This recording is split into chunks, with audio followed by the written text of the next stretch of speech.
Pál Csaba, megint a lakásán. Mutasd meg magad, légy szíves. Itt vagyok. A telefon. Ismét összetört, netem meg az ablakba. Rávett ez a hülye gyerek, hogy megint rappeljek. Most 3 napig nem leszek Facebookon. Mondjuk ez nem sok embert izgat. Függő. Nyomja. Yeah.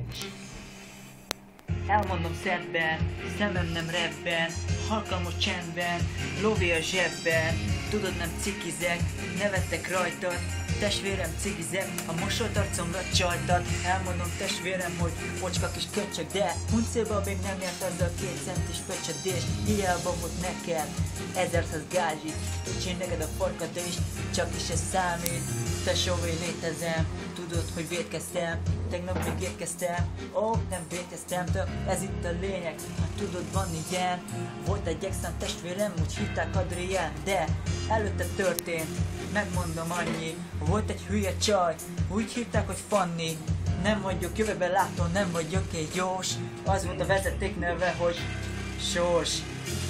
Tegnap még kedd, aztán csütörtök szerda, volt egy barátnője, úgy hívták, hogy Gerda, haladtam, ott volt a BMW, a Verda, ezt a célt meg kell nyert, jó, hagyjuk a